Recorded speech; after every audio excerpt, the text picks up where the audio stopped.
Brought to you by Palvi Agrico. आता शेतीसाठी जे काही लागणार ते घरपोच मिळणार, तेही मोबाईलच्या एका क्लिकवर। मुरलीधर मोहोळ यांच्यावर आरोप केले होते, त्यांच्या विरोधात काही तक्रार पण त्यांच्या विरोधात काही सांगण्यासाठी तिथे आलात का? नाही, आता याच्यामध्ये ऑडिट झालं की ऑडिट मध्ये आणि पोलिसांमध्ये दूध का दूध पाणी का पाणी होणार। आता आपलं ठरलंय की नाव नाही घ्यायचं आणि घेणार नाही, आता ठरलंय तर म्हणजे कारण तुम्ही याच्यामध्ये 10 दिवस तुम्ही त्यांच्या नावानं रोज काहीतरी ट्विट करता, रोज बोलत होता आणि आता अचानक होतं की त्यांचं नाव नाही घ्यायचं। तुम्हाला काय वाटतं, काय झालं का असं अचानक? नाही आता जर थोडं आपण अजून पुढे जायचं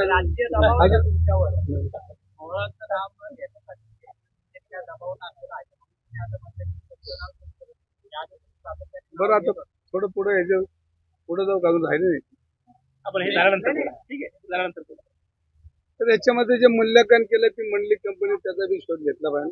आता तुम्हाला जे काय अपेक्षित आहे ते सगळं 10 दिवसापूर्वी 15 दिवसापूर्वी झालेलं। ऐका ना, मी आता तक्रार दिली, त्या सगळ्या प्रकरणामध्ये जे जे दोषी असेल त्यांनी पोलिसांनी याच्यामध्ये कारवाई केली पाहिजे। मग रवी धंगेकरचं नाव आलं तर रवी धंगेकर, आता ह्याच्या पुढचं जे जे येतील त्यांनी दोषी धरलं पाहिजे, त्यांना पोलीस कारवाई झाली पाहिजे आणि इथे गप बसणार नाही। हे सगळं पुरावे आहेत का काही? कारण तुम्ही ते सातत्याने म्हणत आले त्यांच्याकडे काहीच पुरावे नाही, ते विनाकारण आरोप करतायत। तुमच्याकडे काही पुरावे आहेत का या संपूर्ण प्रकरणाशी मुरलीधर मोहोळ याचा संबंध असल्याचे? असे काही पुरावे तुम्ही पोलिसांना दिले? नाही, आता याच्यामध्ये नाव घ्यायचं नाही ठरलं, पण आता तुम्ही मला तिकडे न्यायची इच्छा आहे का? तुम्हीच नाव घेतलं, आम्ही सर्वात आधी पण तुम्हाला सांगू का, याच्यामध्ये मी सविस्तर बोलणार आहे। आता मी रोजच बोलणार आहे, एका दिवसात सांगणार। आता नाव नाही घ्यायचं, आता तक्रार केल्यानंतर त्याचे पुरावे किंवा त्यांचं नाव तुम्ही का घेत नाही? आता काय झालं नेमकं? तुम्ही 2 दिवसापासून ते नाव का घेत नाही? माध्यमांसमोर जरी नाव घेणार नसलं तरी आता तक्रार देताना आता उल्लेख आहे का?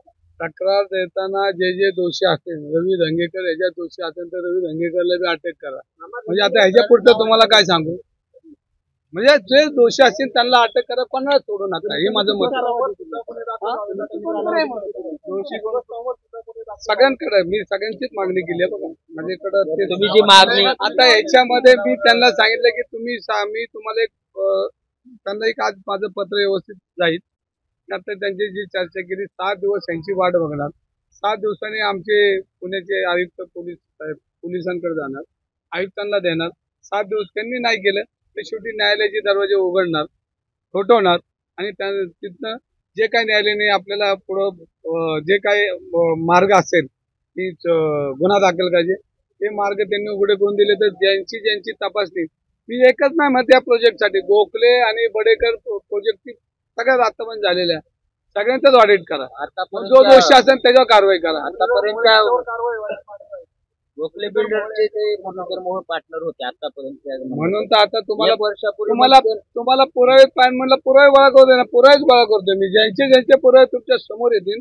म्हणून गोखले बिल्डर आणि बडेकर यांचे सगळे ऑडिट प्रोजेक्टचे केले पाहिजे, ही मागणी मी मुख्यमंत्र्यांना करणार की ह्याचे मग दूध का दूध पाणी का करणार। आता ते म्हणतात कागद दाखवा, तुम्ही जे आता तक्रार केली ते बँकेची जे तक्रार आहे ते सरकार निबंधकाकडे करावी लागते। नाही याच्यामध्ये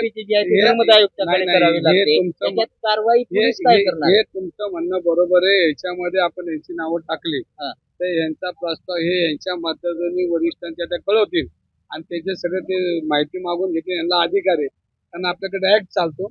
पोलिसांकडे तक्रार जर आली तर त्या ह्याचे ते सगळे प्रस्ताव मागून घेतील आणि मग ती एकदम एकत्र होईल, पण तत्पूर्वी त्याच्यामध्ये माझे वैयक्तिक मी तिकडे पत्र जाते।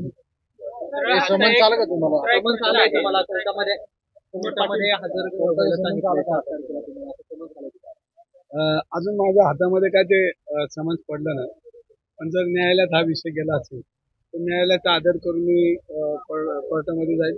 कालच आमचे वकील भेटले, सगळे मित्र परिवार भेटला, आमचा आसिम सर्वदे साहेब भेटले, त्यांनी सांगितलं की मी तुमची केस लढायला तयार आहे आणि मग आता त्यांची माझ्या हातात पडलं तर मी जो माझ्या विरोधात जो आहे का त्याचं नाव पाटील, तर त्याला मी तो जी आबरू किती गेली त्याचा तपासणी करतो, कारण तो गुन्हेगार होता, त्याचे पेपर माझ्याकडे आहेत। आता त्याच्यानंतर त्याची आबरू किती महत्वाची होती की आता त्यांनी कोर्टात सांगितलं की मी निश्चित आरोप पुढे बोलायला गतिमान समन चालू नाही का? गतिमान समन चालू नाही तुम्हाला अजून 3 दिवस झालं म्हणते भेट. या सगळ्या प्रकरणामध्ये आरोप केले सुरुवातीला, तर आता तुम्ही कदाचित त्याच्यावरती बोलला नाही तर तुमच्यावरती निर्माण होईल. कारण पुणेकर असं म्हणतात की आम्हाला हा प्रश्न पडलाय की मुरलीधर मोहोळ यांचं नाव घेऊन इतका मोठा दिवाळीत मोठमोठे फटाके फोडले आणि आता जेव्हा पोलीस स्टेशनला येतात तेव्हा तुम्ही त्यांचं नावच घेत नाही. आता बघा तुम्हाला सांगू का, आता याच्यामध्ये कालपर्यंत कोण म्हणत हे दंगेकर वेडे झाले, वेडा झालाय. आता मी एकदम सुधारलं, कारण जैन मंदिर मिळेल अशी मला आशा वाटत. बरं, ज्यांनी हा पुढाकार घेतला त्यांचंही मी कौतुक करेन, पण ते पुढाकार घेताना तर ह्या सगळ्या गोष्टीचा तुम्हाला सांगतो, मी आता पुरावे गोळा करतोय. मी बडेकर आणि गोखलेंचं जे ऑडिट करायला मी देणार आहे, तुम्हाला व्यवस्थित पुरावे देणार आहे. आता पुराव्यानिशी बोलणार, आता नाव घेणार नाही, पुरावा देणार हातात आणि त्याची तयारी चालू आहे. आणि ती तुम्हाला थोड्या दिवसात, हा संपलेला नाही विषय, ही लढाई संपलेली नाही. तुमच्या माहिती कामा ही लढाई संपलेली नाही. ही लढाई शेवटच्या टोकापर्यंत जाणार आहे. जो दोषी असेल त्याच्यावर कारवाई होणार आहे आणि नाही होत तर आम्ही न्यायालयात जाणार. ही लढाई संपलेली नाही, हे तुम्ही समजू नका की लढाई संपली. ज्यांना माहिती, ज्यांनी पाप केलंय त्यांनी समजू नका की दंगेकर थांबले, अजिबात थांबले.